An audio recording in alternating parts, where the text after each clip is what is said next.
يا مساء الهنا والسعادة، عاملين ايه يا حبايبي؟ وحشتوني جدا من الفيديو اللي فات. انا عارفة ان انا غايبة عليكم بقالي كتير، بس الجو حر جدا والتصوير صعب صعب جدا في الحر ده. فخلونا النهاردة نرجع كده بفيديو قوي. فيديو ناس كتيرة قوي قوي سألتني عليه. كفتة رز بالفراخ. انتوا عارفين اللحمة دلوقتي غالية، فممكن يكون في ناس كتيرة قوي ما بتعرفش تجيب لحمة. فهعمل لكم النهاردة، انا عملتها لكم قبل كده في قناة تانية. بس القناة دي انا قلت لكم بقى ان انا هجمع لكم فيها الوصفات عشان ما تقعدوش كده وتقعدوا تدوروا على وصفات وسط كل الفيديوهات، الميزانيات والحاجات والروتينات والحاجات دي بتاعت القناة التانية. النهاردة هعمل لكم كفتة رز بالفراخ كده بطريقة بسيطة جدا وتقدروا تعملوها في البيت. محتاجين حاجات بسيطة جدا. أول حاجة طبعا محتاجين كبة. انت ممكن تعمليها في الهون بس ده هتبقى متعبة جدا. فلو مش عندك كبة اعمليها بالهون بقى زي ما كنا بنعملها كده زمان، وجدتنا كده ومامتنا كانوا بيعملوها زمان. ولكن لو عندك كبة، واغلب البيوت دلوقتي فيها كبة، فدي هتريحك جدا. اهم حاجة ان انت وانت بتستخدمي الكبة تستخدميها كده بالراحة يعني تسيبيها بين كل مرة ومرة تستريح، بحيث ان هي ما تسخنش منك والموتور يبوظ منك. فهقولك دلوقتي المكونات اللي احنا محتاجينها عشان تجهزيها وتقومي بقى تعمليها دلوقتي معايا، والله سهلة قوي. خضرة مشكلة مقطعاها صغير زي انتم شايفين، او تقطعوها كبير، كده كده احنا هنعملها في الكبة. عندي هنا بصلة كبيرة متقطعة، ولو مش عندك بصلة كبيرة قطعي بصلتين متوسطين زي اللي انا عاملاهم هنا. عندي كمان توم، حوالي 10 فصوص توم. انا طبعا مفرزة التوم فمطلعة كده حوالي مكعبين متفرزين اهو. فده كده اول حاجة هنحتاجها المجموعة دي. في ايه تاني هنحتاجه؟ هنحتاج كمان كيلو. طبعا اعملي الكمية اللي انت عايزاها. انا هنا جايبه كيلو من صدور الفراخ مقطعة. خليت الراجل والله يقطعهولي مكعبات صغيره كده عشان نعملها في الكبه. كيلو من صدور الفراخ.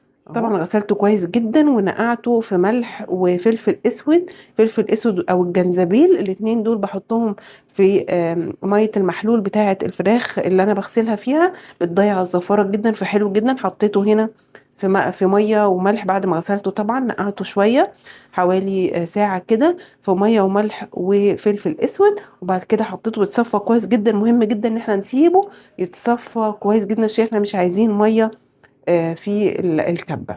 هنحتاج ايه كمان؟ هنحتاج دقيق رز. ده دقيق رز اهو، حلو جدا جدا. بصوا النوع ده بجيبه، انا وريته لكم قبل كده. النوع ده انا بجيبه بحاجه و30 جنيه، فسهل جدا وبسيط.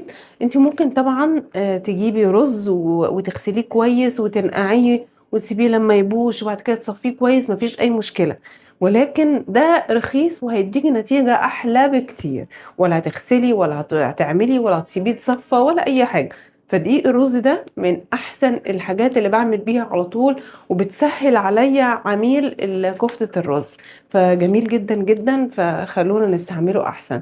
وطبعا انتي طبعا يرجع لك الموضوع ده، عايز تستخدميه تستخدميه، ما تستخدموش تستخدمي رز براحتك. المهم هنحتاج كيلو من الدقيق ده، وممكن اسيب منه شوية لان طبعا كيلو الرز ما بيطلع لناش كيلو بالظبط من الدقيق، بيطلع شوية قليلين. فانا هستخدمه لحد ما الاقي العجينه اتعملت معايا. فغالبا يعني في العادي بطلع منه شويه. فاهو الدقيق اللي احنا هنستخدمه. هنستخدم كمان الملح والتوابل المشكله بتاعتنا زي ما انت عايزه بقى. عايزه تستخدمي ملح وفلفل بس مفيش مشكله. التوابل دي انا اللي عاملاها، يعني انا اللي عامله الخلطه دي. ف بثق فيها جدا بستخدمها، ودي انا قلت لكم كتير في القناه التانية. ولا طبعا لو عايزين تعرفوا هي ايه او مكونه من ايه قولوا لي، وانا اكتب لكم على طول في صندوق الوصف، او حتى اعمل لكم فيديو خاص بالتوابل دي. فعندنا طبعا ملح وعندنا التوابل بتاعتنا. تعالوا بقى نشوف ازاي هنعمل العجينه دي في الكبه عشان تطلع حلوه ومتماسكه، ونقليها كمان مع بعض ونشوف كل الخطوات. هنجيب اول حاجه الكبه بتاعتنا. هنضرب اول حاجه البصل مع الثوم مع الخضره من غير اي حاجة تاني، يعني هنعملهم كده الاول، بعد كده هنشوف بقى هنعمل ايه.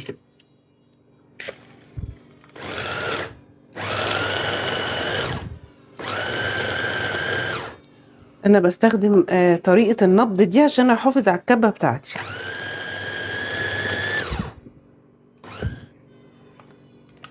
طبعا هما مش هيتضربوا قوي لان ما فيهاش اي حاجة تخليها تبقى عجينة، فانا بس هضربهم كده مع بعض.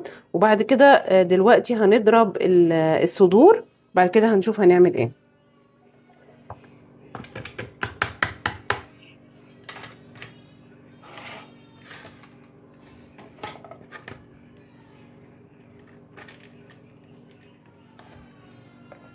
اهي بقت كده. دلوقتي هبتدي بقى اعمل الصدور كده واحدة واحدة.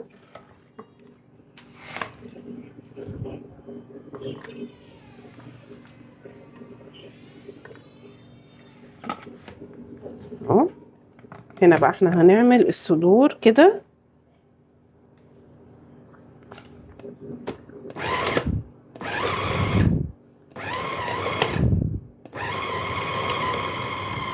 انا عايزة هنا بقى احط توابل وملح بحيث انه يتضرب كله مع بعض. حطي بقى التوابل زي ما انتي تحبي. انا بحب التوابل كده دي كتير لان انا واثقة فيها، والتوابل دي فيها ملح فانا مش هكتر ملح. حط كده معلقتين صغيرين بس يا دوبك ملح، مش عايزة الحاجة تملح مني.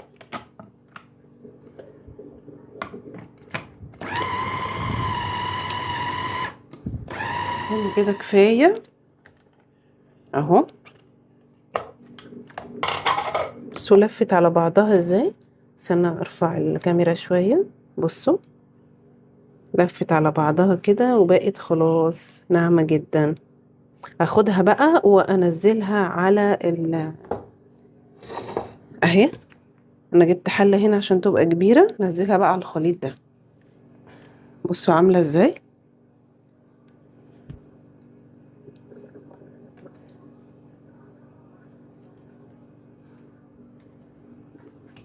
بالشكل ده.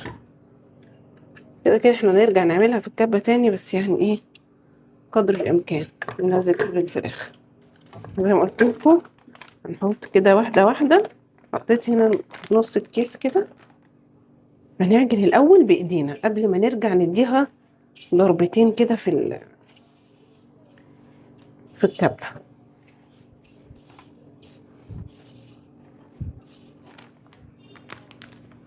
شايفين الدقيق سهل ازاي؟ بالنسبة لي الدقيق اسهل جدا من الرز. نعمل بقى شوية بشوية كده عشان الكبة بتاعتنا نحافظ عليها.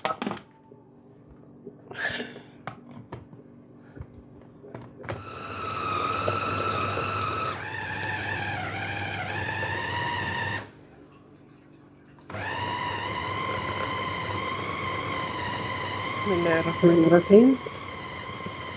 نسمي بالله دايما اي حاجة عشان ايه ربنا يوقف معانا وحاجتنا ما تبوظش، الدنيا تبقى تمام. اول ما نحس ان هي هتسخن نريح.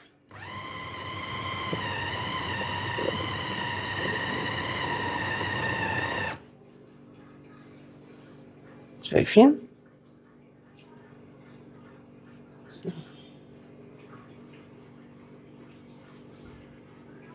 بس ايديا نضيفة ازاي.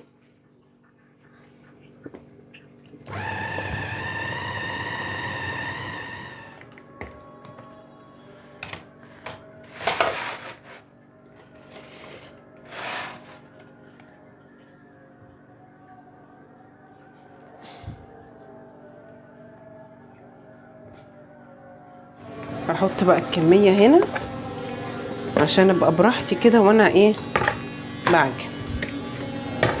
اهي. شايفين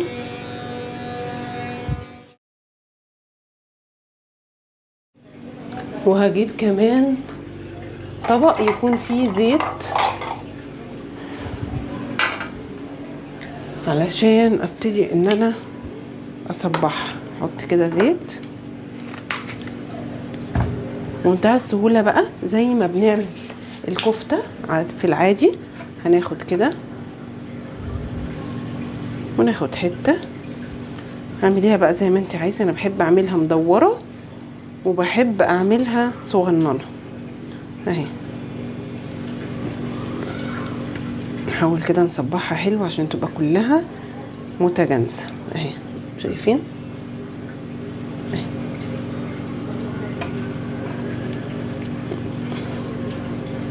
كل ما تلاقي ايدك ما بقاش فيها زيت حطي زيت. تقدري تعمليها طبعا صوابع براحتك خالص.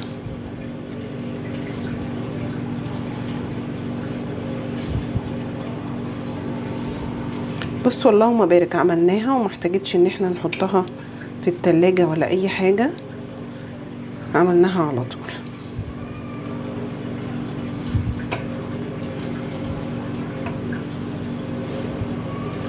انا دايما بقى بعملها كده، بصبحها وبروح قلياها واروح شايلها في الفريزر.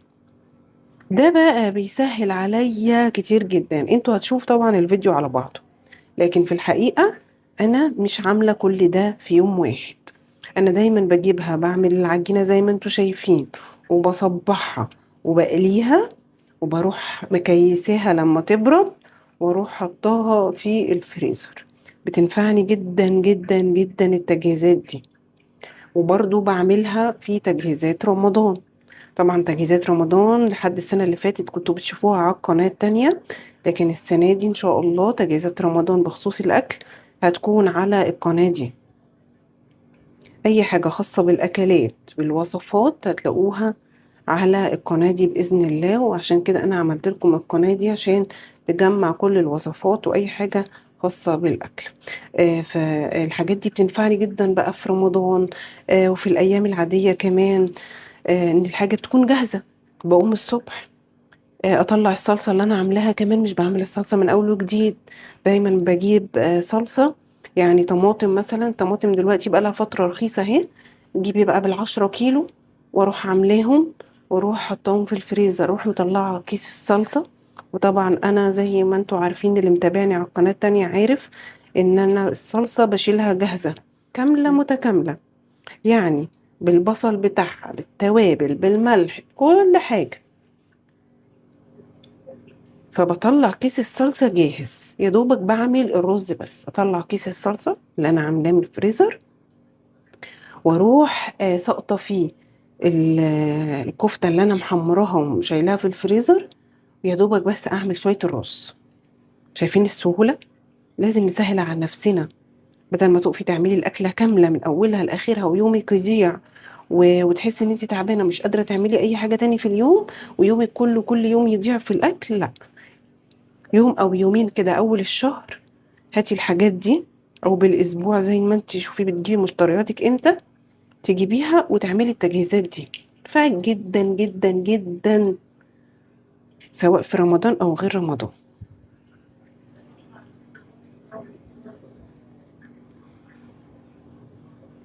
هخلص بقى كل الكميه دي وارجع لكم تاني بقى عشان نقليها.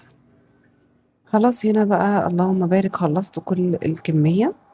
تقدروا تشيلوها كده في الفريزر على فكره، تقدروا تشيلوها مقليه زي ما انا قلت لكم، وتقدروا تعملوها على طول براحتكم.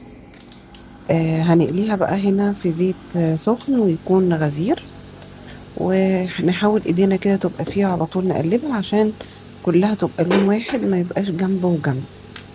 وعشان كمان ما نقعدش نقلب واحدة واحدة، خلينا نقعد نقلب كله كده مع بعضه، زي كده ما بنحمر المكرونة المحمرة دي، نقعد نقلب فيها وايدينا فيها عشان تتحمر كلها لون واحد.